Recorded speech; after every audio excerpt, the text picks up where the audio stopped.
Information Station 1370 WOCA. Ocala.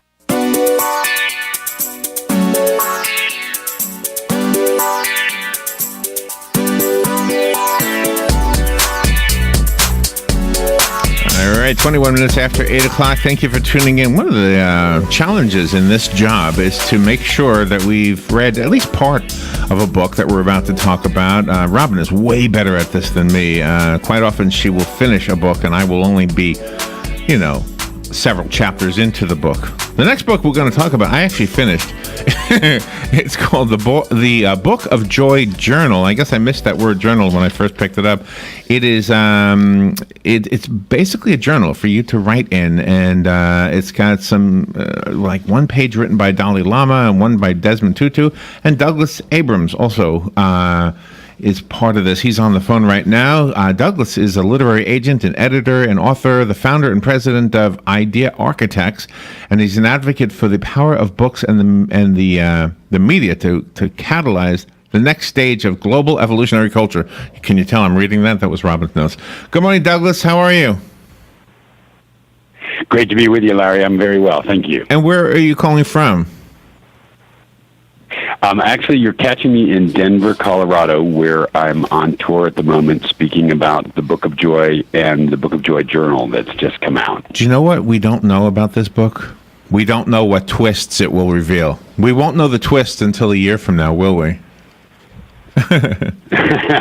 Well, right, exactly. The journal is for you to have a year of joy, following on some of the insights from the Book of Joy, which we released last year with the Dalai Lama and Desmond Tutu, which chronicled our incredible road trip and experience in Dharamsala, where they came together for the Dalai Lama's 80th birthday to create a birthday gift for the world, which was their insight into how we can live with more joy and happiness in I see. Lives in a world.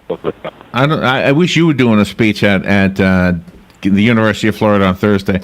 I mean, we I don't know if you know the news. This is somebody doing a speech at the university. Yeah. He's apparently controversial. The governor has declared a state of emergency because in Charlottesville, Virginia, there was somebody killed, and it's just crazy. I mean, I would rather see people talk about love and peace, and I hope it doesn't sound too cliche for the younger generation, but in our generation, John Lennon and Desmond Tutu, as a matter of fact. Yeah. I mean, they were saying some wonderful things about living in harmony with each other. Yeah, well, we need it now more than ever. I mean, the Book of Joy, the Boston Globe called the Book of Joy the antidote to the times, and it seems like there's a lot of anger and fear and hatred these days, and we definitely need more joy in our lives. And what do you think contributes to it? What do you think is the reason for that? Is it because we're all on social media, like clamoring for attention? Well, I think that, the scientists say we have four basic human emotions. We have fear, anger, sadness, and joy. And so, a lot of people spend a lot of time in fear, anger, and sadness. And I think that more than ever now, the culture has kind of been pushing us to those emotions, right? They're polarizing us and causing people to really hang out in those emotions. But actually, what the Dalai Lama and Desmond Tutu remind us is actually joy is our birthright. And we can, it's not that we're never going to feel fear, anger, and sadness, but we don't have to spend our lives hanging out there. So how do we approach this journal differently than we might another journal? What is the difference? Well, the Book of Joy Journal has their inspiring quotes to inspire us in our own lives to look inward and find our own sources of joy. The Book of Joy, they kind of meant to be used together, the Book of Joy and the Book of Joy Journal. So the Book of Joy has, in the Book of Joy, we explore the nature of true joy, dealing with the obstacles of joy, everything from fear and anger to sadness, illness, death, and then what they call the 8 pillars of joy, which are what lead us to having more joy and happiness. Because as they remind us, trying to chase after happiness is the fastest way to miss the bus. as they say. And that's the amazing thing about the time with these two incredible icons of everything opposite of what you just described is happening in the culture, is that they were so darn funny. They were like as much a comedy duo as they were two holy men, and they were just teasing and laughing and enjoying their friendship and their each other so much. And I think just reminding us of all that is good and right in our relationships as a model of, sometimes where we can go wrong and get stuck in this kind of rancor and hatred. And I do think that when our political climate is such that our leaders are showing us fear, anger, sadness, hatred,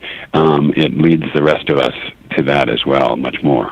So do you think that when a person starts journaling with this journal that they're going to have not nice feelings for others, they'll start writing it down, and then by the time the end of the year comes, their personality will have taken a 180-degree turn and they'll feel better about their life and their situation?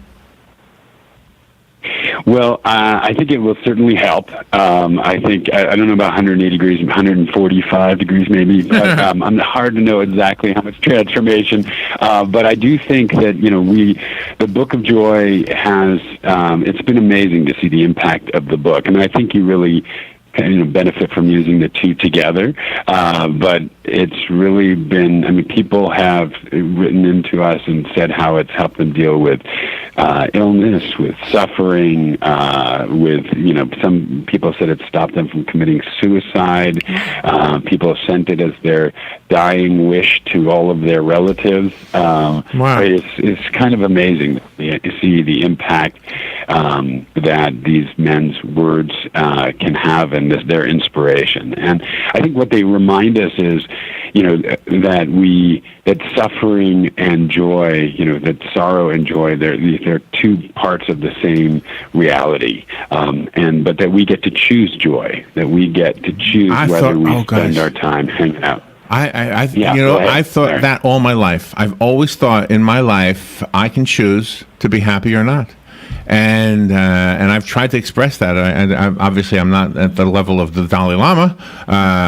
If You're there, If I was, I would have written a book. All right, on your way. As Art says, masterpieces in the making. We're all masterpieces in the making. Doug, thank you for being on the air with us today. Can you direct us to a website?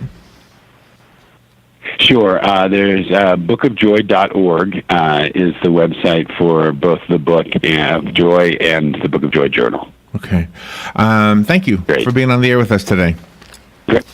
All right. Great to meet you both. Thank you so much. All right. We'll take a little break. We'll be right back.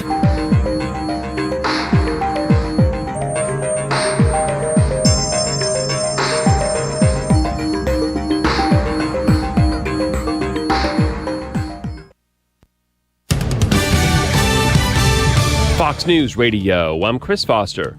President Trump says he's closer than ever to the top Senate Republican Mitch McConnell. McConnell, standing beside the president in the White House Rose Garden, also pushed back on a